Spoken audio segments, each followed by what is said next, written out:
It's just like a world crumbled. Like you wake up every morning like, why haven't I heard from him? Incredibly wonderful last 2 weeks of his life. The last 20 minutes of his life were a tragedy. Keep on trucking is what he'd say. You see, Timothy Davison saw the beauty in nature. I didn't even know his name was Tim for the longest time. Asti, though, would face the worst of humanity. Okay, were you the one that called about the Ford Ranger, right? They were definitely out on a killing spree that night. January 4th, I-81, Franklin County. Someone ran him off the road. Then comes back and kills him in cold blood. The gunman never found. And that's just really, really what keeps me up at night. Asti was just one of the guys working out of his dad's shop. You're looking out the window, every truck that pulls in or every new vehicle that pulls in, you know, your head pops out and, you know, you just expect him to be there.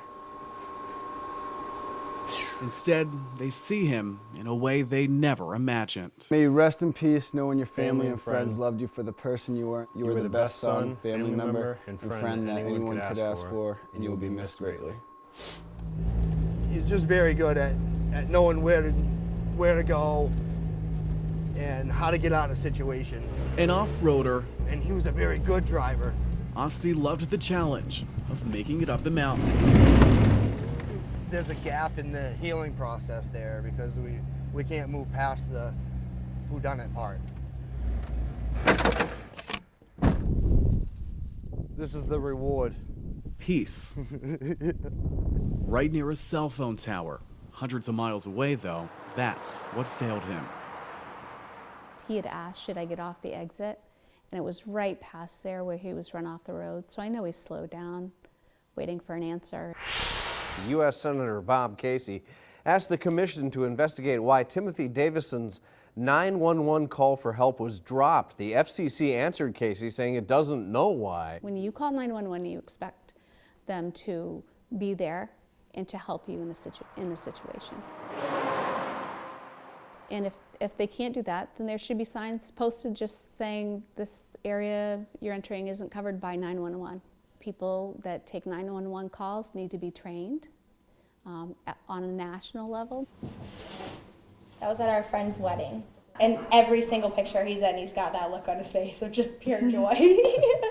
Memories. Oh yeah. Hoping one day she'll find justice for Asti. That will be the time, I think, when, you know, we really start like healing as opposed to just making it through. Because that's what we're doing right now. We're going through the motions. So as life moves on, they hope for more clarity. Someone knows something out there. In Poland, Maine, Asti's spirit stays alive. Good work. Yeah. Rock on. That's the way it should be. Keep on trucking. I heard this crash. Jumped out of bed quick, and I went to this room, and I couldn't get through the room. That's because a car was blocking her access to her living room. The skid marks of how it got there still remain in daylight. This is about, what, 8 or 9 times. It turns out that this isn't the first time Joe Coombs has had unexpected visitors, either on her porch or on the lawn. One time there was the guy came and he hit all 3 of those 2 houses, and then he hit my front door there. I don't know what the answer is. Joe says police patrol for speeders along here, but the problem persists. Well, you can hear the trucks. You listen once. She could perhaps put in barriers like this that the neighbor put in, but she would have to pay for it. Or there's an option of a guardrail, but she's been told that there's issues with that as well. If they put a guardrail here, we have to be responsible if any car accident happens. Spring Garden Township Police Chief says this is all about right of way. PennDOT has to get involved, and he said the township will work to set up a meeting with PennDOT. Guess what? As Joe picks up the pieces. I thought it was busted, and it's intact. I don't know how that happened. It got so intact. Fire department! Hurry! firefighters in cash-strapped Harrisburg. Oh, please don't let nobody be in there, Jesus. They still beat back flames. The house was engulfed in flame and the smoke was black. I mean, you couldn't see. By the time I got home, my house was gone. And try to save people, pets, and property. This is $300 that was on my nightstand, my checkbook, and my son's wallet. Considering everything I lost, it feels good. But now city firefighters do it with a smaller department, smaller teams, and with a bigger dependence on departments from surrounding areas that rely on volunteers. I understand that we're daylight, a lot of the folks that are volunteers are working, and so that hampers their ability to respond. You can't just leave work to come to a fire. So that is, it is an issue, and it's not just an issue for us, it's an issue around the region side. Okay, but nobody was in it? Today, Harrisburg Chief Etterline says it cost them minutes. He does worry what it may mean in the future. I'm not going to say that it jeopardized the rescue or anything, but it puts you behind the 8 ball and definitely increases the potential for injuries and obviously property damage as well. Fortunately, no one was hurt in today's row home fire on Bellevue Road. We gotta save all the people we can save. Still, 12 people have to salvage what they can, and they will have to find somewhere else to sleep tonight, including Timothy White's 2 daughters. Everything else can be replaced. Like I said, I'm glad my kids weren't here.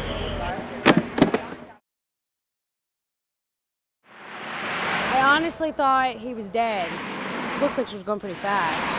A simple walk quickly turned tragic for Lindsay Lunsard and her dog. But the screen door wasn't latched. Damon, her 100-pound German Shepherd, bolted across the street after a cat. He must have saw me at the same time because he started to run back.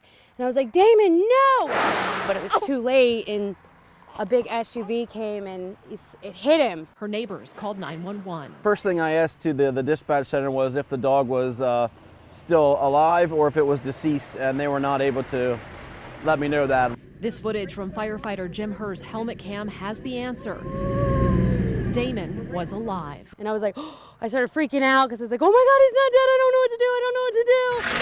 But the Corryville Volunteer Fire Department did. We had just trained actually Monday night on some airbag and some what they call stabilization. That training came in handy when Damon needed it the most. They put these block things under the back of her car, and it looked like an air compressor, and they lifted her car up to get my dog out. Come here, buddy, lay down. Holy cow, he's not any worse for wear. Look at that. Lay down, buddy. Oh, good job, Damon. Lay down. We were just like, oh, thank you, God. Thank you so much. Damon was hurt, but the doctor says he'll be okay. We actually haven't been able to find any fractures anywhere. Most people wouldn't be able to sustain minor injuries like that by a car, let alone a dog.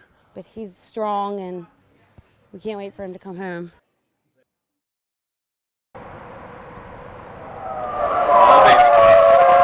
Right about now, I'm wondering, what have I gotten myself into? So let's rewind a bit and see how I arrived here, how anyone arrives here. 1, 2, 3, 4. 2, 2, 3, 4. Getting in here is the easy part. Getting out, graduating is the hard part. I can handle the monkey bars and climb the ropes. But after 5 straight minutes of push-ups, sit-ups, and the rest, I'm tapping out while they continue to work another 15 minutes. We're going to break you down and build you up, but you need to have that mental toughness to fight through it. When you're tired, you're fatigued, that's the whole point of it. They say about 10 to 15% of cadets drop out before completing the 27 weeks of training.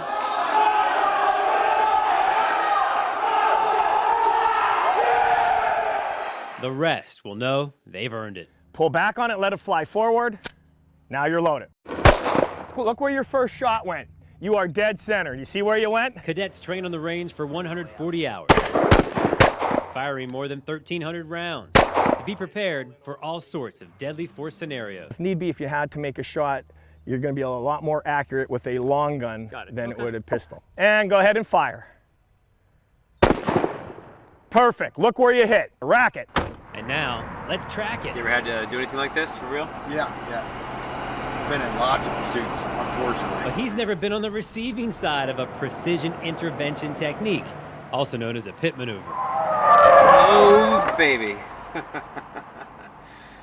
All right, we're out. You win. Now it's my turn. Nice job. For this job, Of course, you also have to be willing to risk your life, a concept that's toughest on families. Because as we go to work and we have fun and we come home and we want to tell the stories of the pursuit we are in or this or that, they have to deal with the everyday dangers that we face. There are plenty of openings right now with the PSP. You must be 21 to 40 years old with 60 college credits, but those could be waived with 4 years of military service. Starting pay is $55,000, and some retirement benefits start after just 20 years. In Hershey. Nice job. Oh, man. Joel D. Smith, CBS 21 News.